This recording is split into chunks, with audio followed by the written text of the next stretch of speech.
क्या सच में हमारे देश के प्रधानमंत्री 12वीं पास अहंकारी और भ्रष्टाचारी नेता हैं?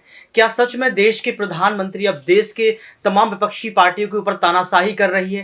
क्योंकि लगातार देखा जाए तो अब सारी विपक्षी पार्टी यही कह रही है कि विपक्ष को खत्म करने का प्रयास देश के प्रधानमंत्री कर रहे हैं।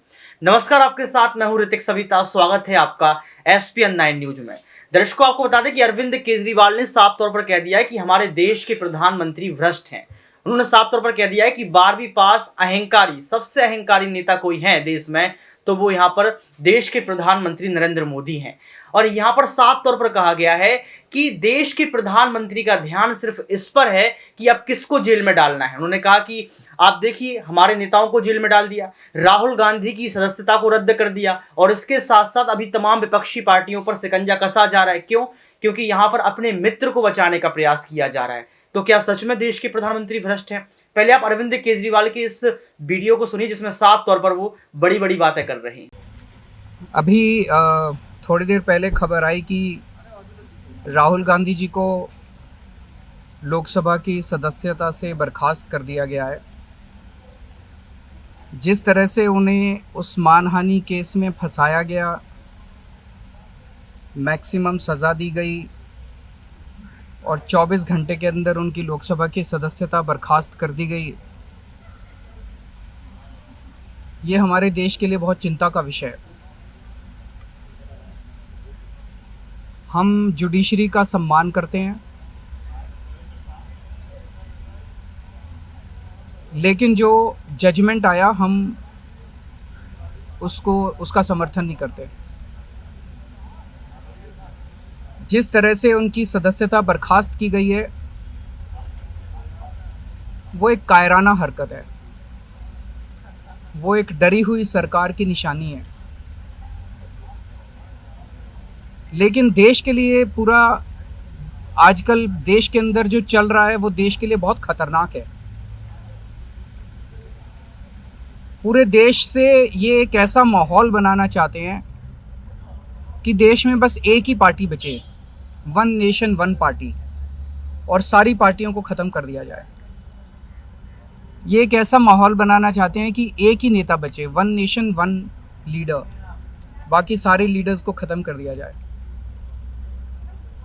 इसी को तो तानाशाही कहते हैं, इसी को तो डिक्टेटरशिप कहते हैं। पूरा देश ये देख रहा है। मैं देशवासियों से अपील करना चाहता हूँ कि ये भारत हम सबका है, ये भारत 130 करोड़ लोगों का है। हम सब ने मिलकर आज़ादी की लड़ाई लड़ी थी, हमारे पुरखों ने आज़ादी की लड़ाई लड़ी थी, आज़ाद भारत को आज़ाद कराने के लिए। लेकिन आज की जो सरकार है, प्रधानमंत्री नरेंद्र मोदी जी के नेतृत्व में, इस सरकार का स्वरूप अंग्रेजों की सरकार से भी बहुत ज़्यादा खौफनाक और खतरनाक है। अब लोगों को सामने आना पड़ेगा, लोगों को सामने आके इसके खिलाफ लड़ाई लड़नी पड़ेगी। अगर हमने भारत को बचाना है तो 130 करोड़ लोगों को एक साथ इकट्ठे होके इस लड़ाई में शामिल होना पड़ेगा। सरकार किसी की बने, कल को सरकार चाहे इसकी बने चाहे उसकी बने, इस पार्टी की बने उस पार्टी की बने, वो ज़रूरी नहीं है। लेकिन जिस तरह से जनतंत्र के ऊपर हमला किया जा रहा है वो सही नहीं है। अगर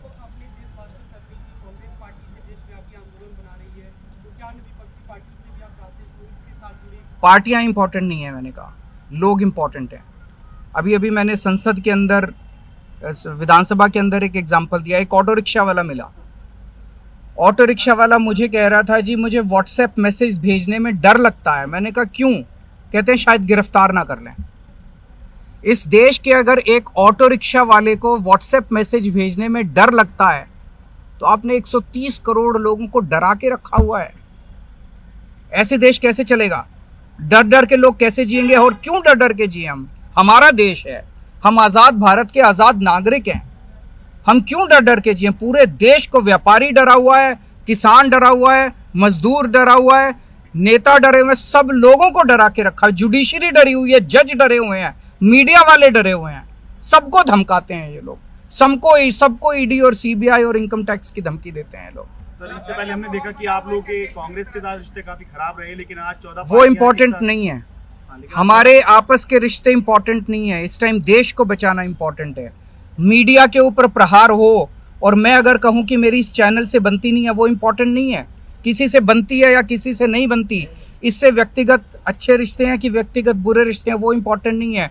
130 करोड़ लोगों को, सब लोगों को साथ आना पड़ेगा। सर, क्या कांग्रेस की प्रोटेस्ट के साथ मान लिया ज्वाइन जाए कि करना अब होगा? आम आदमी पार्टी भी कांग्रेस के साथ पुराने मतभेद सुना सारे लोगों को साथ आना पड़ेगा। ये लड़ाई राहुल गांधी की लड़ाई नहीं है, ये लड़ाई कांग्रेस की लड़ाई नहीं है, ये लड़ाई इस देश को बचाने की लड़ाई है। एक तानाशाह से, एक कम पढ़े लिखे व्यक्ति से, एक अहंकारी व्यक्ति से इस देश को बचाने की लड़ाई है। Thank you. तो सुना आपने इस वीडियो को सुनने के बाद आपको पता लग गया होगा कि किस तरीके से यहाँ पर अरविंद केजरीवाल हमलावर हैं और यहाँ पर देश के प्रधानमंत्री को घेरते हुए नजर आए हैं। आपको पता है कि यहाँ पर राहुल गांधी की जो है संसद की सदस्यता को रद्द कर दिया गया है। सबसे बड़ी बात यह कि यहाँ पर अगर विपक्ष पार्टी या कांग्रेस पार्टी सुप्रीम कोर्ट पहुंचती हैं और अगर राहुल गांधी को सुप्रीम कोर्ट से राहत मिल जाती है तब तो ठीक है, और अगर सुप्रीम कोर्ट से राहुल गांधी को राहत नहीं मिलती है दर्शकों, तो आपको पता है कि 8 साल तक राहुल गांधी राजनीति नहीं कर पाएंगे, चुनाव नहीं लड़ पाएंगे, यानी कि हालत वही हो जाएगी जो आजम खान की हुई थी। लेकिन अरविंद केजरीवाल की बातों से आप कितना सहमत है ये भी बताएं, और साथ में ये भी बताएं कि क्या सच में हमारे देश में तानाशाही बढ़ चुकी है। आज के इस खास प्रोग्राम में बस इतना ही। देखते रहिए SPN9 न्यूज।